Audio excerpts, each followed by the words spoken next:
All right, we are live in the Krypt tonight. Me and Brett weren't able to do a show yesterday. He's been a busy man, as usual. And tonight, I have a few special co-hosts you guys know, and a guest that I know you guys all know. But first, I wanted to go through something real quick for you. I have a quick unboxing to do. Our dude Michael Toth, who does all those decks behind me, got some skateboard decks for the upcoming cons. This one's for Indy.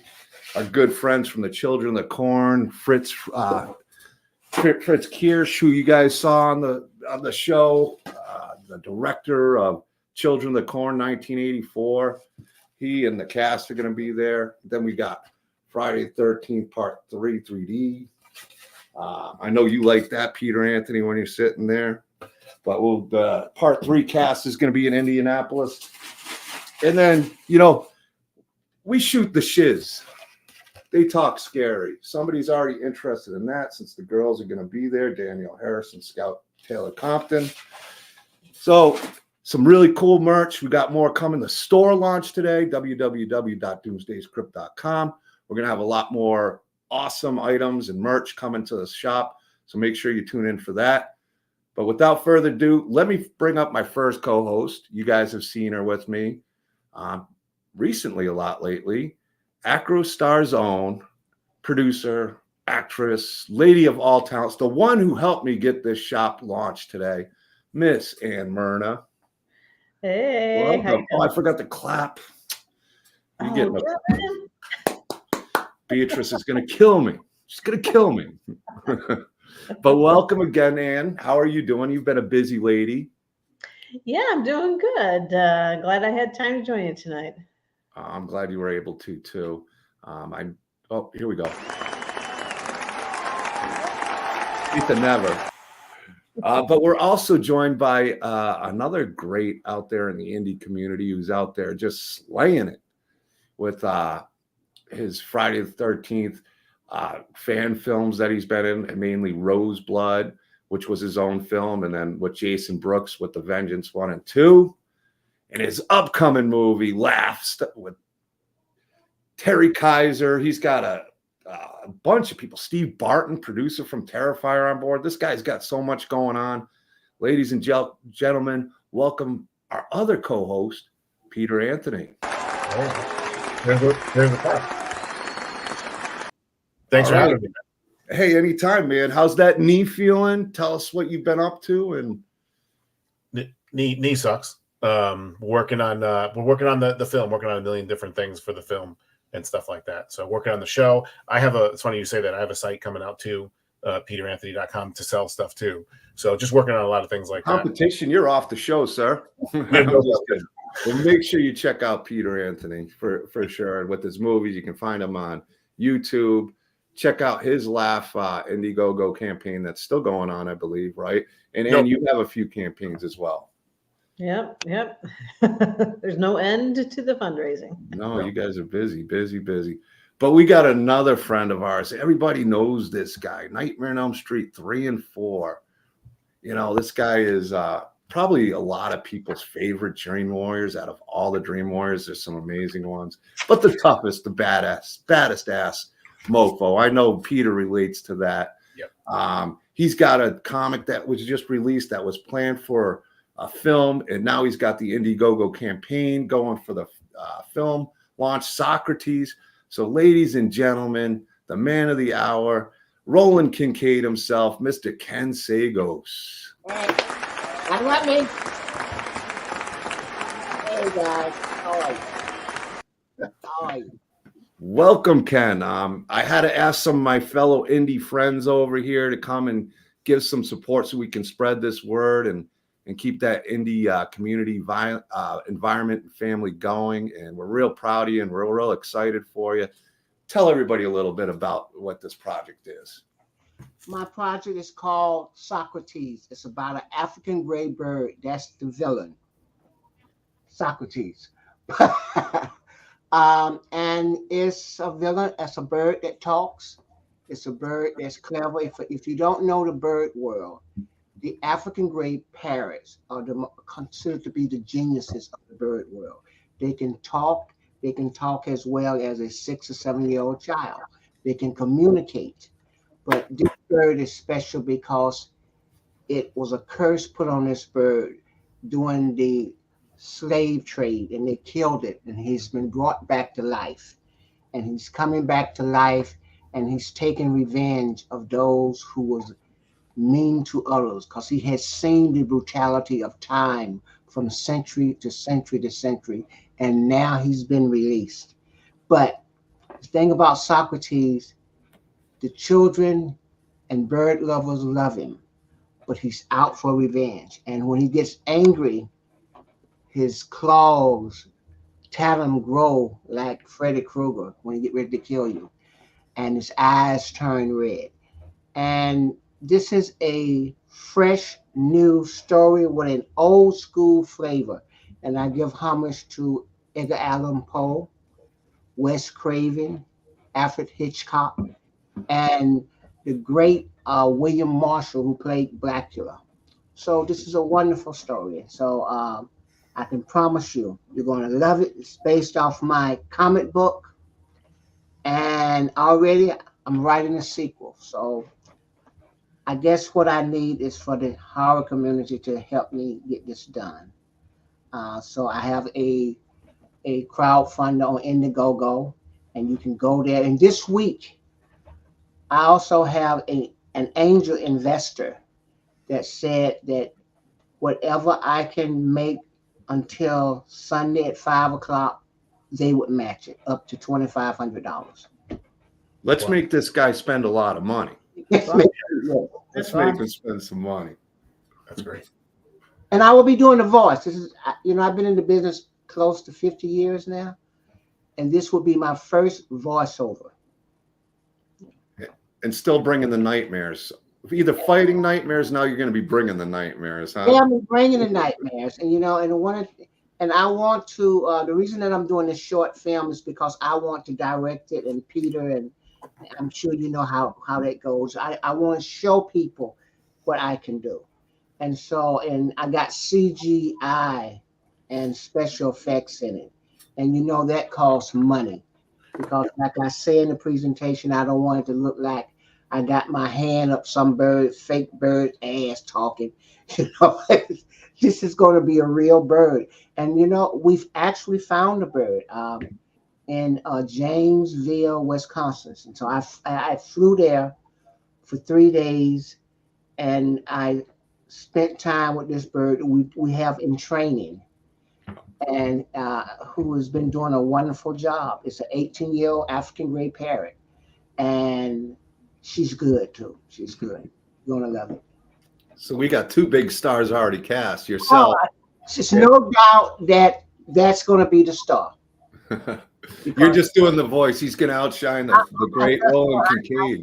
I'm doing the voice. I'm just doing the voice. And the favorite line is, "You gotta love me. Gotta love me." Well, Socrates straight you back. I know these 2 next to me and next to you know a lot about this indie filmmaking business. Please give me some advice. You got two really good ones, and that's why I wanted both of them to come on. I have an enormous amount of respect for both of them. They understand the budget thing, and they understand the support from the crowd. So I'm going to let Peter and Ann ask you a few questions that they may have, or some advice, or certain things that maybe could help out with the production of Socrates as far as info goes. Yeah, please. Because what's happening right now is that I'm doing the short film. I hope to parlay into a feature film. And one of the things that I want to do is I want to show that I'm doing it now. Like I stated, is that I know I'm gonna have to use some CGI, but I'm also using a bird in front of the green screen. And that's what I spent, 2 days filming this bird in front of the green screen with 3 different angles of the camera. So we could take the bird and put him in certain spots, but there's some things that we're going to have to use a CGI, like when the talons grow out.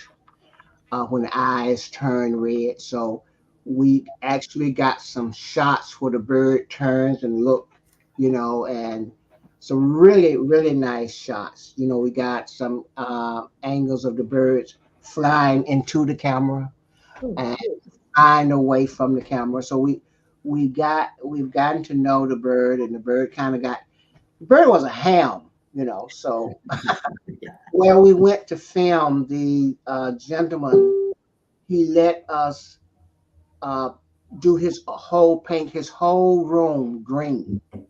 So the whole room, he took everything out of there and we painted it green, and the bird got used to it. And the bird can dance, you can see the bird dancing. So because Socrates he's not always mean.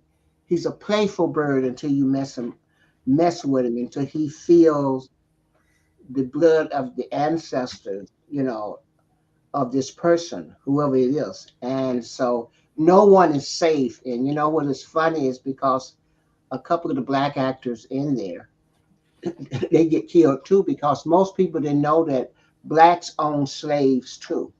Yep. Yes. So no one is safe from Socrates. Right. And and he's a hero to some children too.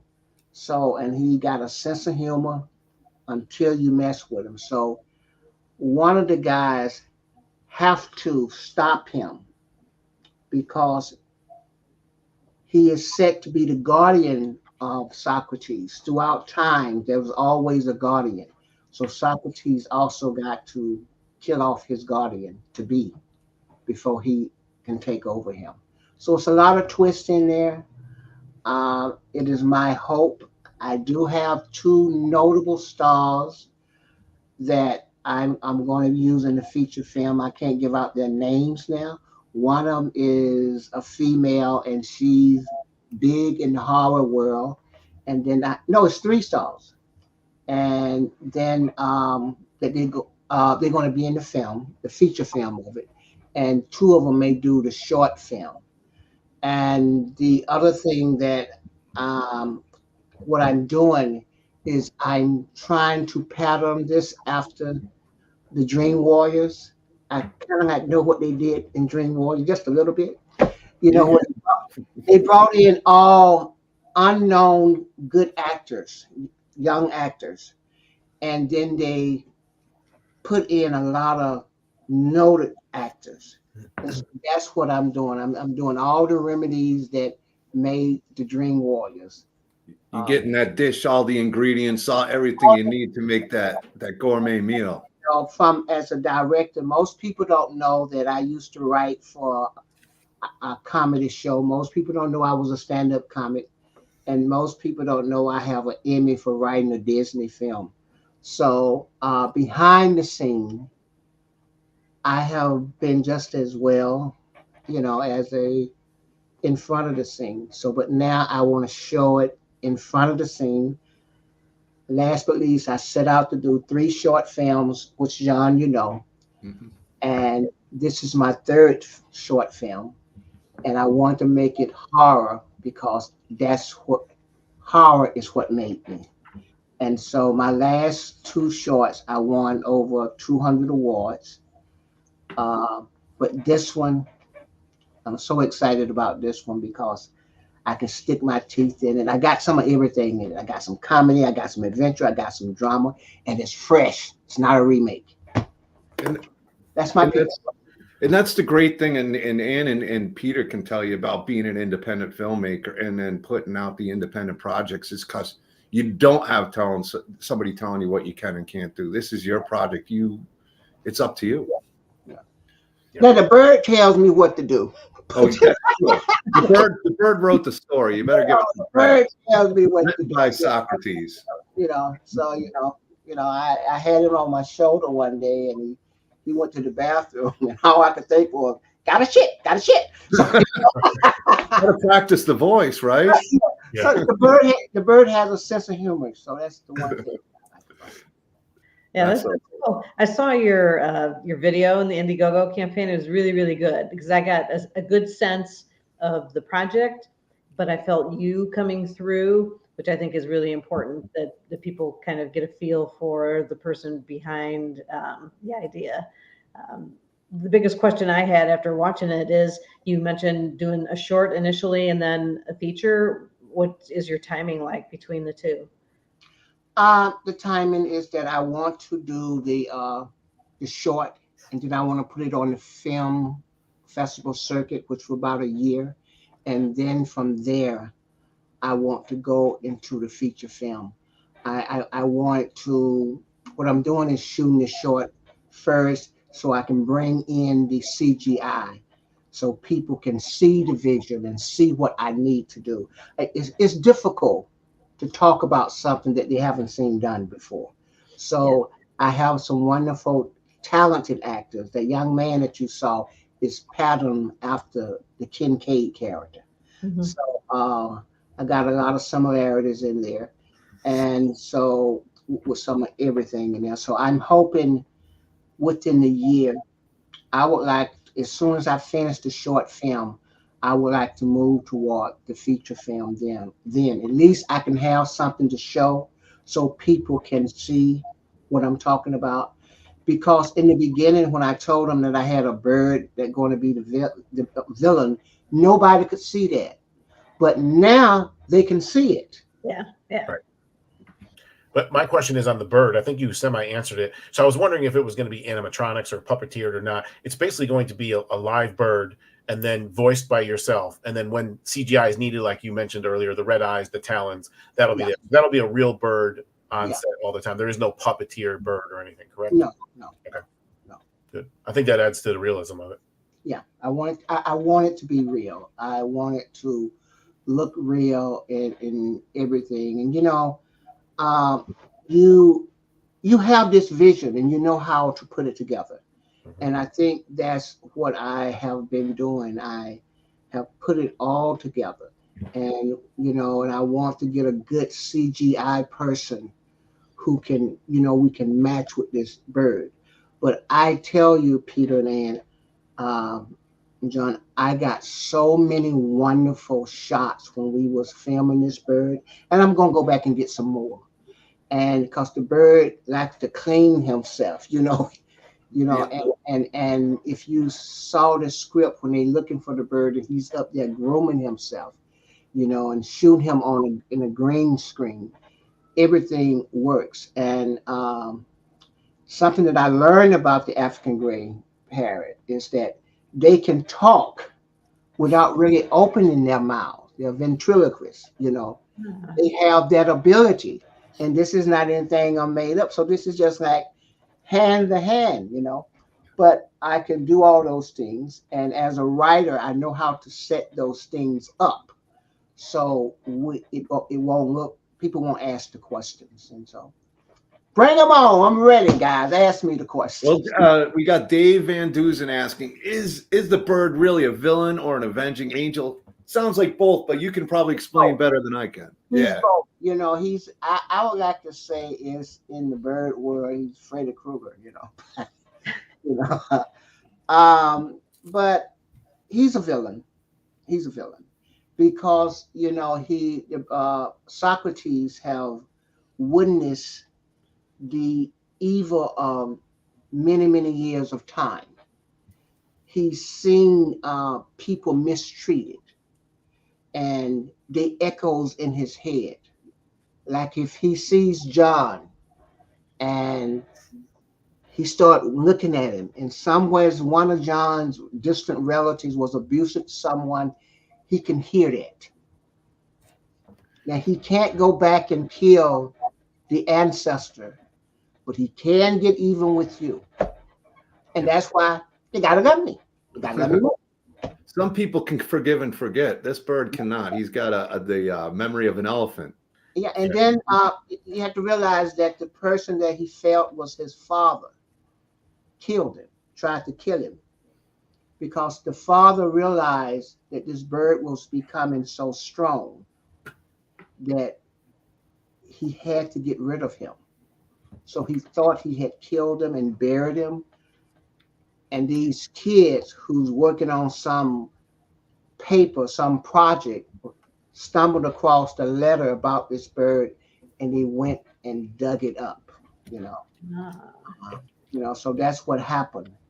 And it was these two brothers, and one of the brothers, I can't tell you the story. Why I am was I gonna telling say, telling us. I have a question on the name Socrates, Ken. If Huh? I may.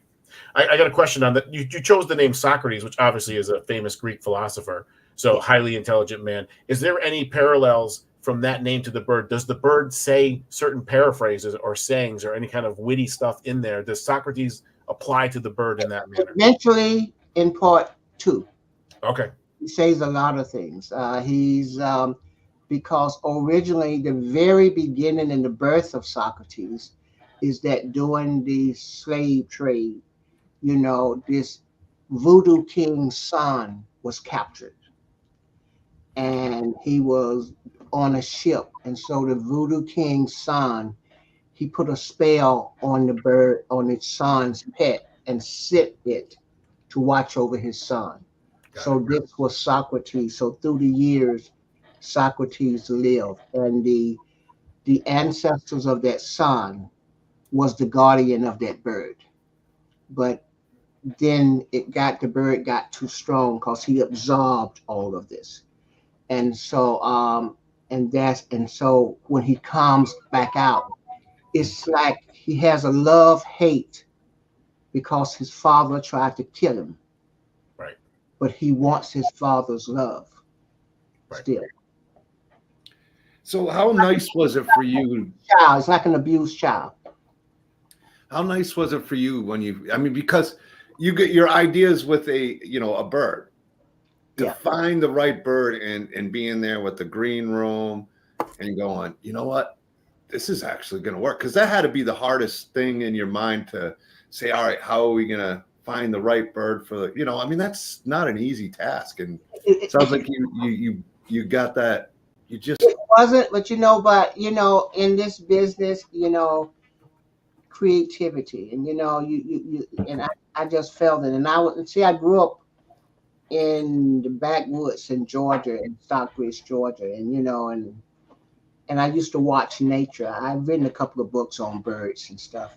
So and I've watched how nature is. I remember my grandfather used to tell me is that watch nature, and when I came to Hollywood, I took a workshop with Marlon Brando.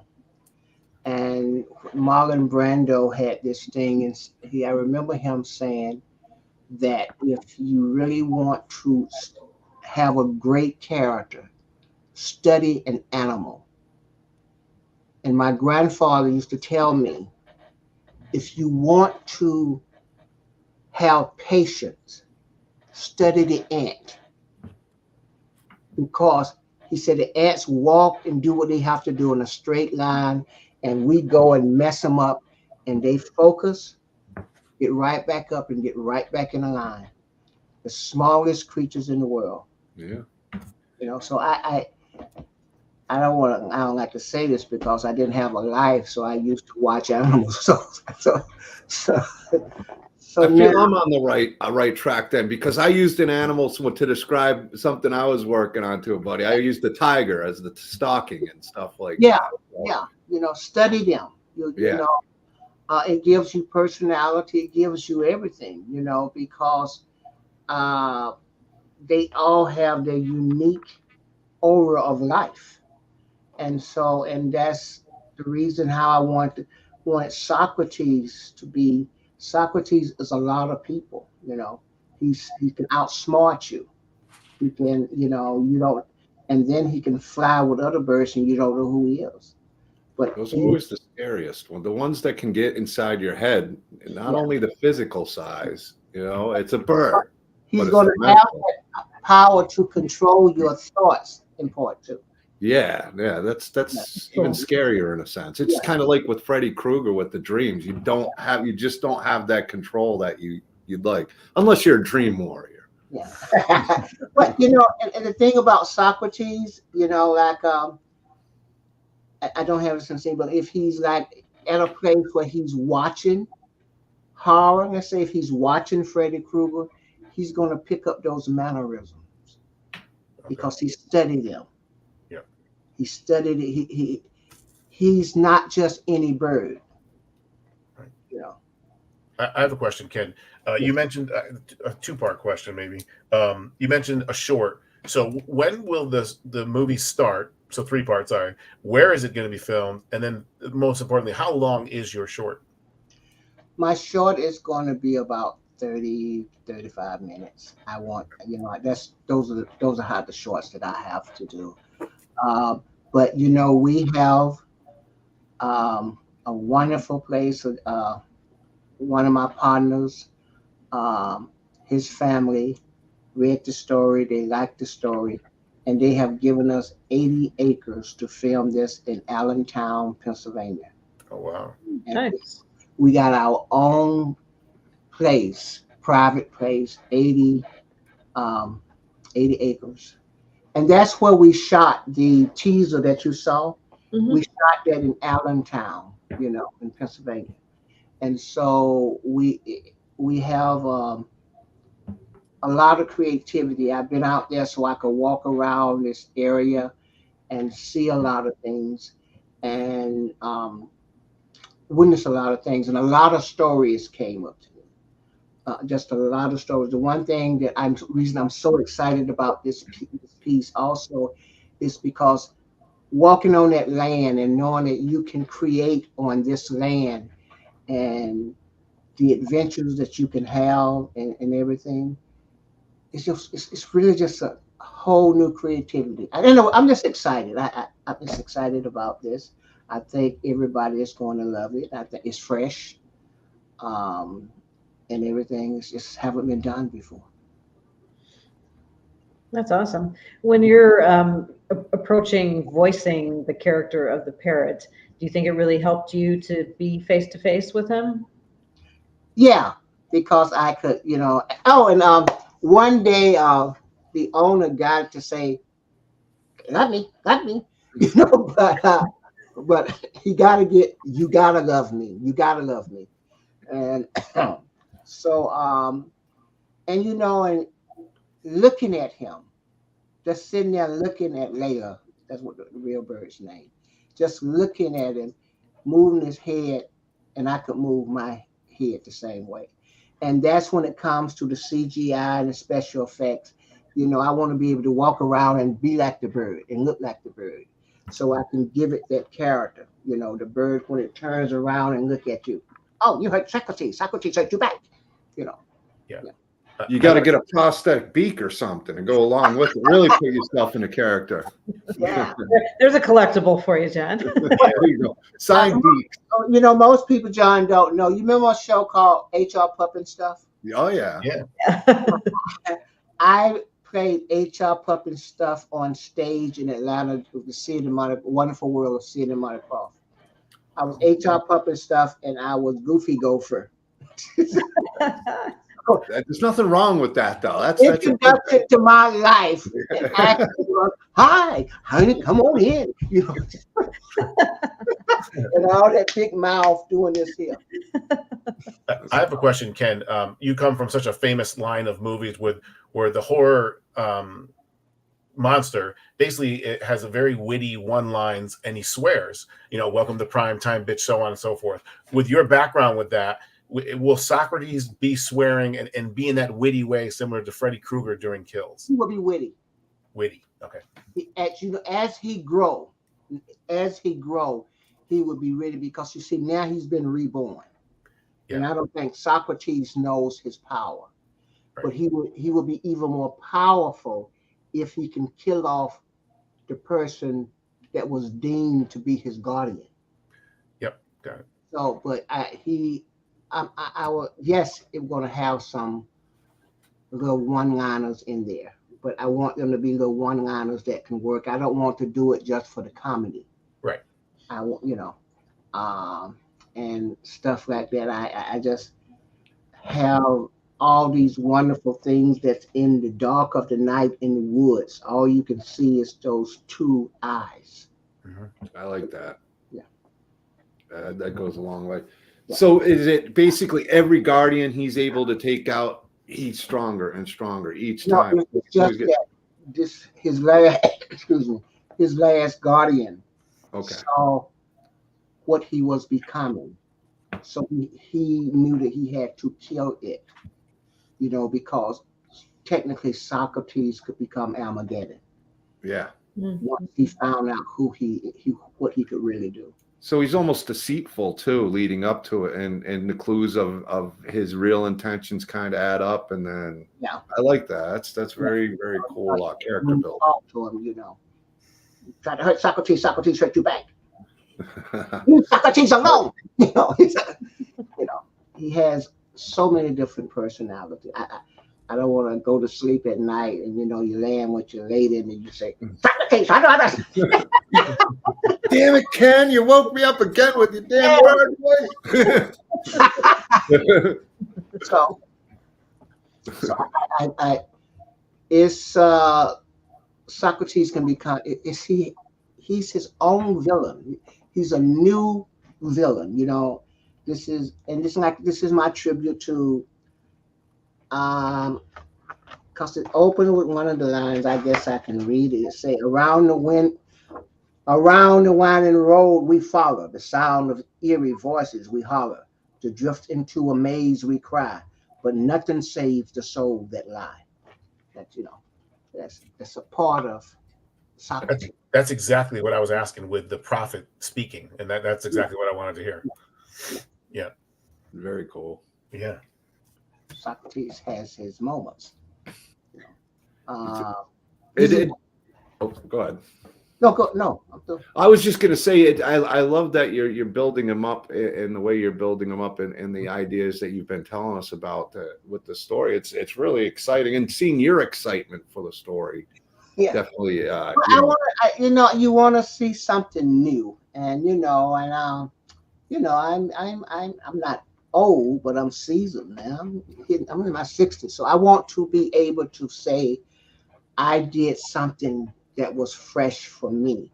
Right. I want to create something that could be a legacy that I was the seed of. I enjoy what Kincaid and Nightmare on Elm Street, but I took the baton that Wes Craven gave me, but I want to be able to start my own seed and have it grow. But I want it to be good. I want people to talk about it. I want it to be in a place where the other horror films were. I believe that in the 80s, correct me if I'm wrong, the horror was good in the 80s.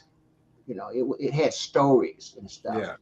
And then so I want to be able to touch, the Alfred Hitchcocks and, and all those Wes Craven, to be able to touch a little bit of them, because they are part of me, because I enjoyed their work. I enjoyed them. I love the influences that you said, Alfred Hitchcock, Edgar Allan Poe. I mean, those are guys that, And I met Alfred Hitchcock. Did you? Oh, That's awesome.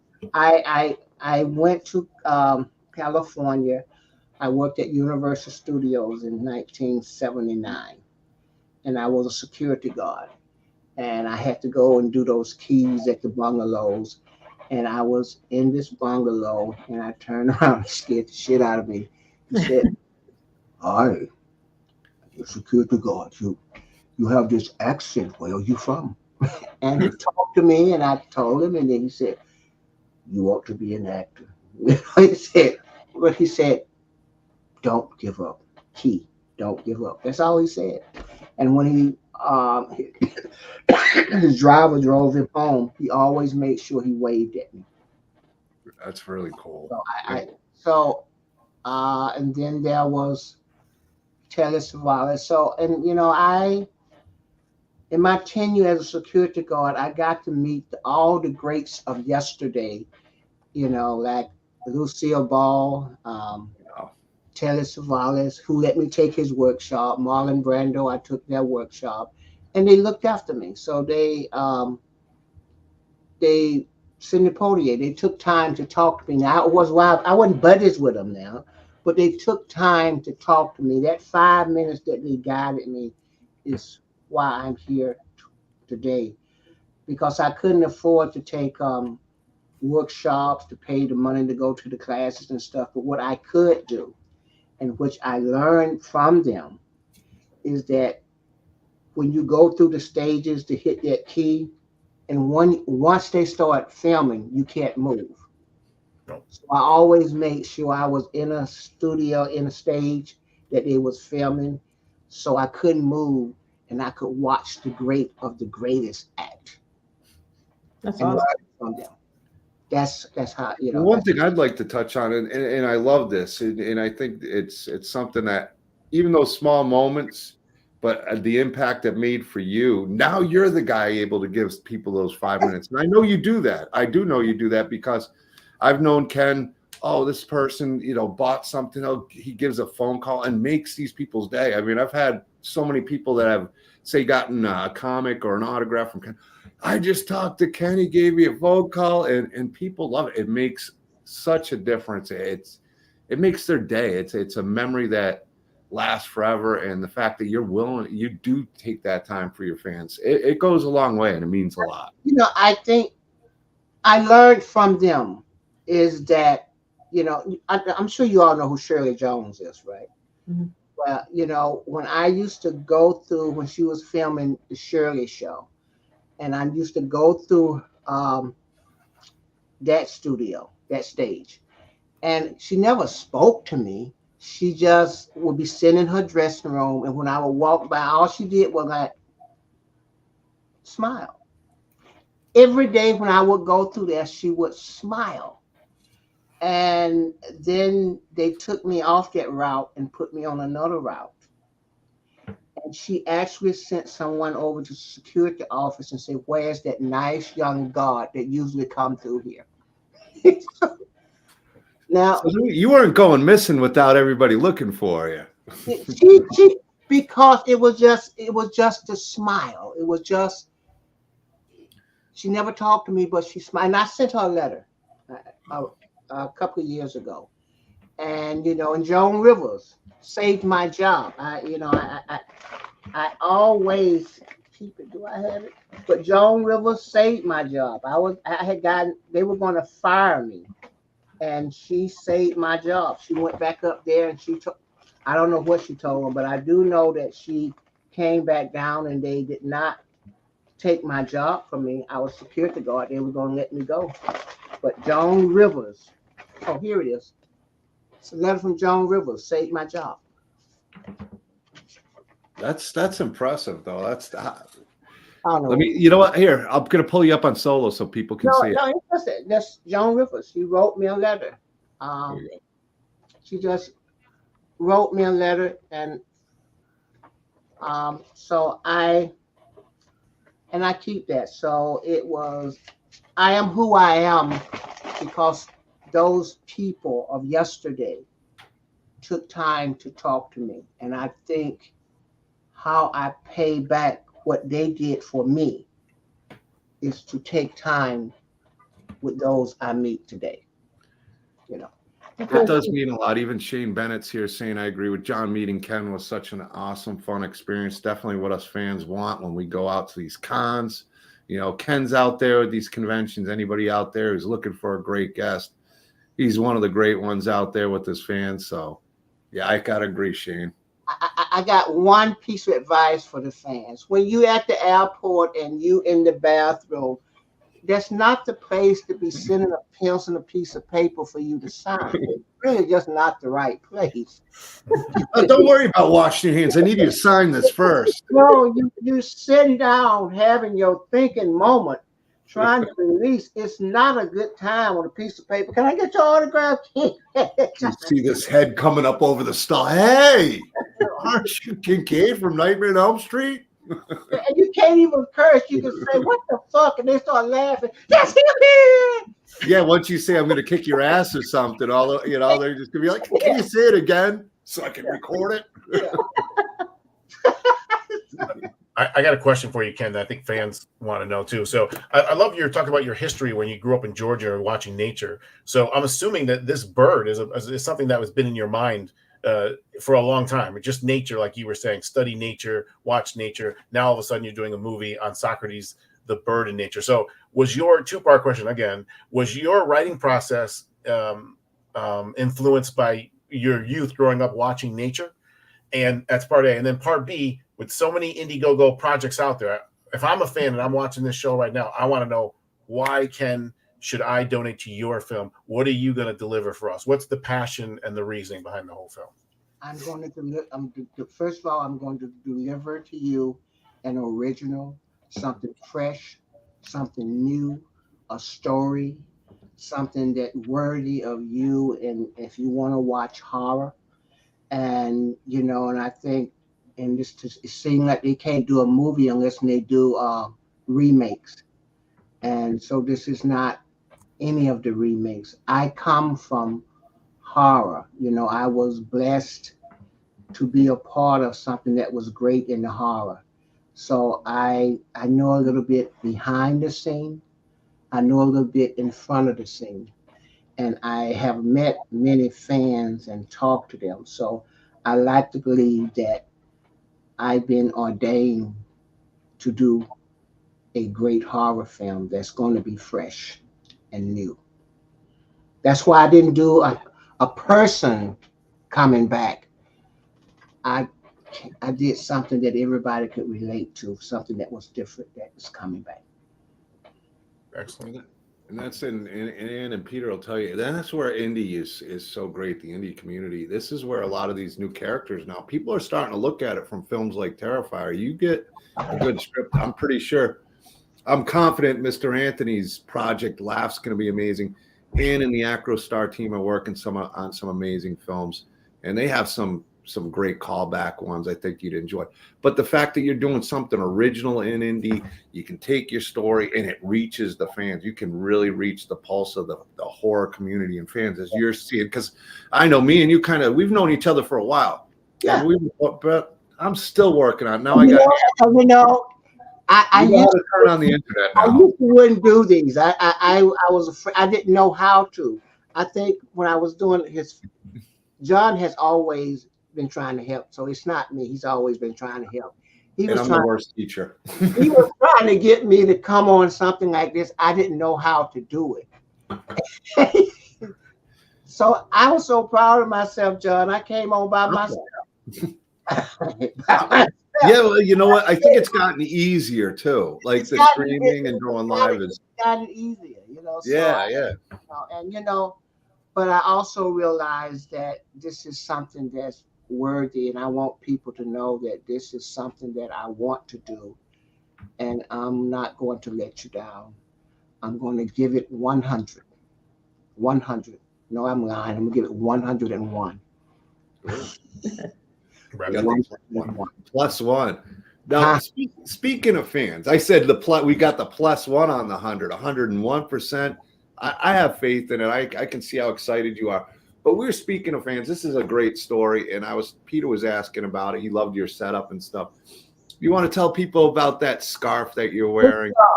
This scarf, and this is a part of giving back too. By the way, most people don't know I started an organization in '97 where I give back to kids. I pay for kids' books when they go to school, go to college. I send kids to summer camp every summer. And, and when I go to the hotels, I keep all of the, like the shampoo and stuff. And I ask for the shampoo because I put them in little bags and I give them to the homeless. But that's something that I chose to do. So I've helped put over 1,000 kids through college. I've nearly almost 200 or 300 kids to summer camp. All the things that I could not afford, that is what I do. And a brief story is that when I was in high school, I was this kid that was messing with this elderly lady, me and a couple of my other friends, who was going from house to house, begging with a fruit jar, begging for money. We used to pick at her and call her names. She was about 85 or something years old. She was old. And when we would get home from school, that lady would be 3 blocks away, still begging for money. So we used to just call her names, joke with her. But guys, at the end of the day, the joke was on us because when I graduated and a day before I was to go off to college, she knocked on our door. So she wasn't collecting money because she was hungry or needed it. She was collecting money so that when we went to school, she wanted to give us enough to buy our books. Wow. Oh, wow. That is why I started my organization, Giving Back, and that's why I make sure I pay for some kids' books every year. So all the money that I do when I do the convention, it all goes to my nonprofit, which I've had since '97. Now, getting to this scarf, I was in Maine. I forgot where I was, Boston somewhere. It was this elderly lady that was sitting next to me, and she was kind of like the volunteer, and she was talking with me, and she did this scarf for me, and she made this scarf. It was one of those conventions when nobody was there. We was playing cards, so she showed me how to play cards, and she made me the scarf, and a few weeks later she passed on. So I promised that I don't care where I go, I will always wear her scarf. Oh, that's awesome. I don't care if it's hot, I still have this scarf. I hate I made that because it'd be hot. But I always wear the scarf on her behalf. That's awesome. Everywhere. I don't think I've ever seen you without the scarf on. I mean, he went from suspenders to a scarf. The suspenders I knew, and now I know more for the scarf. Yeah, But it's a great scarf and a great story. And Peter was asking about your decorations. I wanted you to get a chance to tell people that maybe not heard that story about how the scarf and came. this was a dear friend of mine that passed on about 10 years ago. She had this and I wanted it, and I told her why, and I forgot about it. And one of the stipulations when she passed, a box came to me, and that was it. So I didn't ask for that. Yeah, I mean, I asked for it, but this, It goes with the scarf so well, so you had to kind of have it. I mean, it's kind of like an outfit in a sense. Yeah, it goes with everything. And Just make it a cape. You could be super Kincaid. I am proud. I'm proud of my tenure in the horror community, and that's another. To answer your question, that's another reason that I think this story would work. It's because I have so much embedded in me to do this here, but I don't want to do a bullshit story. I want to do something that has something you can sink your teeth in. I want you to have a steak, not some lettuce. Yeah. That picture up there, I know. Yeah. 34 or 34. That was yeah. Yeah. So Had to pull that up to let you see that. I got it hanging up there still. Hey. And I have the super. It's covered up, but I still got the comic book cover. Yeah. And remember how your sealer messed up? It was the last one, so I got that thing, which was perfect. You're like, nah, I'm like, no, this is cool. This is the way I know it's mine. There's no argument about that. It's some cool stuff. If you ever along with the Indiegogo, they can still support you on the Sagoes, SagosCompany.com as well. Right now, if you can just support me on the Indiegogo, I need to make about 60,000 to all be able to do this here. I think I got about 53 more days now. It can be done. It will be done. So any support. Sometimes people don't want to give because they say, I don't have $5. I don't care if it's $1. Mm-hmm. That $1 is a step closer to where I was. Right. So that's how I see it. So even if you can't do $1, just liking and sharing and spreading the word goes a long way. Getting the word out goes a long way. Yeah. It goes a long way, and I really need the support right now. And I don't know if they can see where to go, but I know they got to post it again. I've had the link in the chat for the Indiegogo. I'm gonna post it again, guys. Make sure at least check out the Indiegogo campaign. There's some really great perks, some really affordable perks, some really cool perks. And I signed them all. He does. Ken makes sure when you spend money with Ken, I can personally say this because I've gotten a few things from Ken. Yeah. You're getting your money's worth. You know? And you never know. You never know. You know what you need is a perk, is a phone call with Ken and just charge, get a 5-minute call with Ken and do that on the perk because you love doing. I even do it now. You can hold. Yeah, you will. Yeah, that's just anybody who spend $100 on me, I call you and thank you. I need to get this here. I need to get this movie. I call you and thank you. I call you and thank you. I've been doing it so far, so it means nothing. What is okay to call and thank people, It goes so long, like I said, to it's not a big deal in your head for you, but it's such a big deal to a fan. I mean, like I said, there's so many people like, guess who called me? And I was like, oh. I go, that's Ken for you. He appreciates his fans. It was somebody that I talked to today. I forget. They told me that you they knew me, but anyway, they called me. I talked to them today. I called them. Okay. I asked for the telephone number. Okay, yeah, he told me. He's like, I've been trying, because he saw that you were on tonight. He's like, I've been asking and trying to get a hold of Ken, or I want him to come on the East Coast. I think I know who you're talking about. And he's like, he got all excited. He's like, guess who I spoke to today? I'm nerding out. I mean, but it does. It means the world to a lot of people, because a lot of people don't get a chance to go out to the conventions or get a chance to meet a guy like you. So, when they get to meet a hero of theirs, because you are a big hero to a lot of Nightmare on Elm Street fans. But being the Dream Warrior is a huge thing. But what people don't realize, and I get in a lot of trouble, but I'm gonna continue to say it. You say that I'm a hero to people, but the truth of the matter is they are the hero to me, because I wouldn't be who I was if it wasn't for them. So, that's what I always tell them. They are my cape. Yeah. They're my cape, that I can fly higher. I can protect myself because of fans. That's why I get so upset at fans when they go to this celebrity and they treat them like shit. They don't. You made them. Yeah. And that's why I like to be humble, because they made me.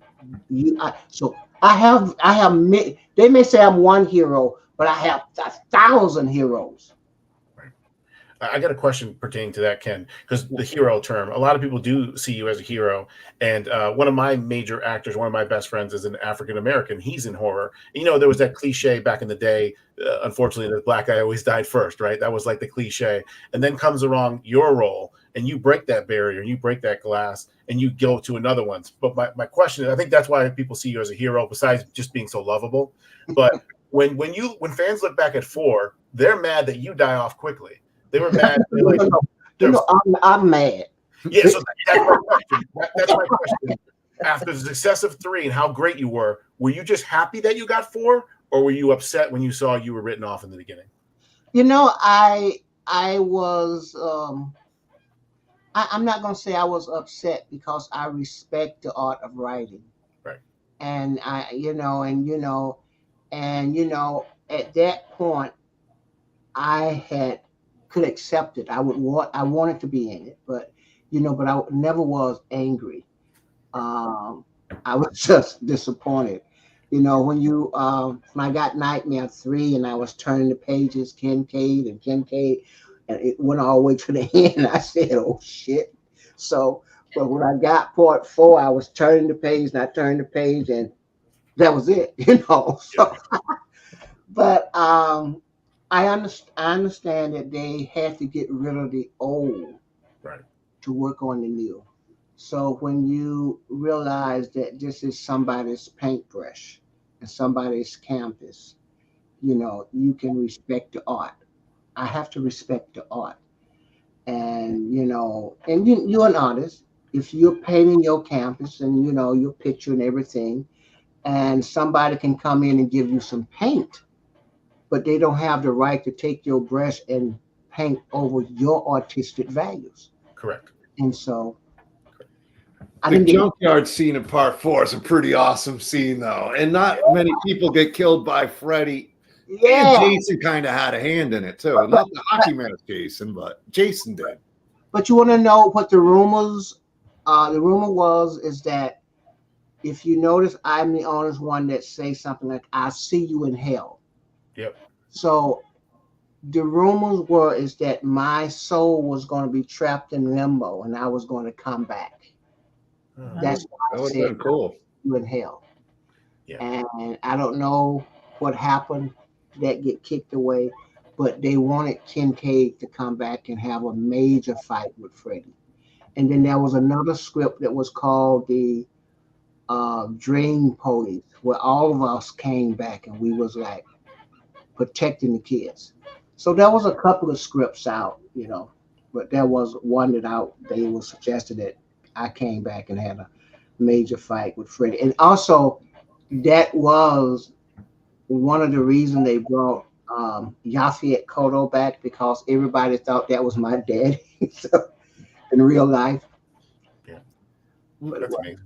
Adam Marcus told us, John, that Yaphet Kotto was supposed to be in Jason Goes to Hell, but the studio wouldn't release them both to both franchises at the same time because they thought it'd be stupid. Yeah. What the studio's making those great decisions. Yeah. He's a great actor. Oh yeah. Yeah. Well, I never met him. Oh, wow.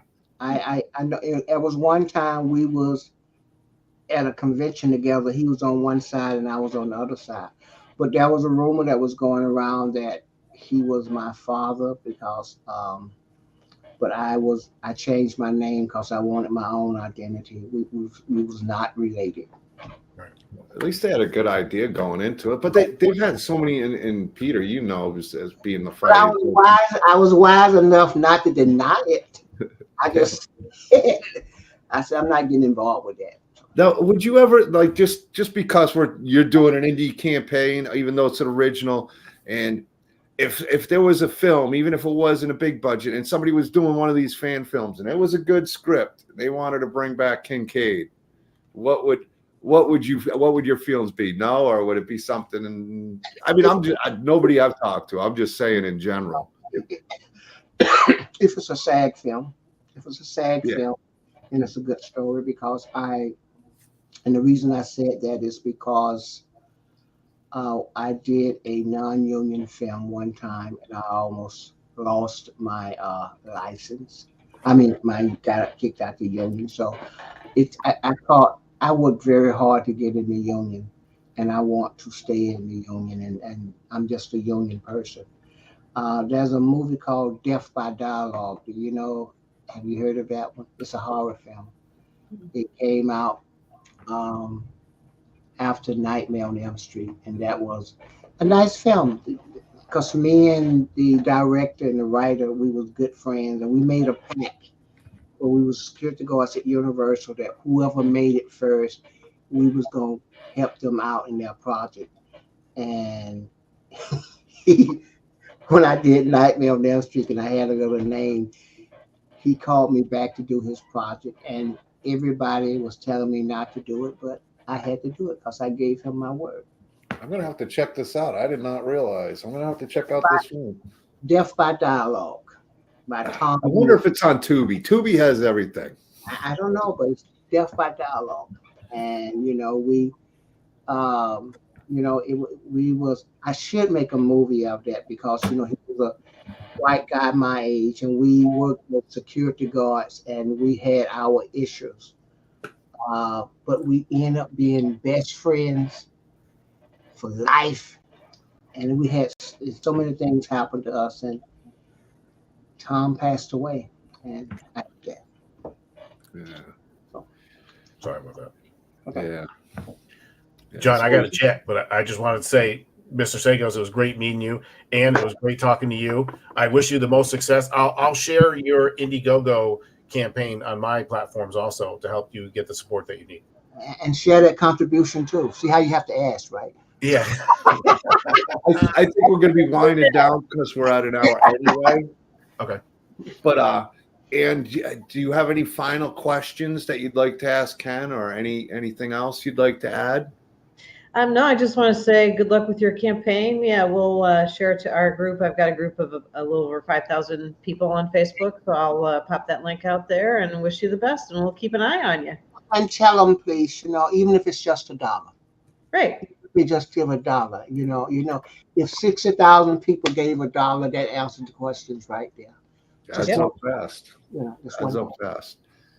And So, John, guys, thank you, my friend. thank you, Ken. Yes, thank As you. always.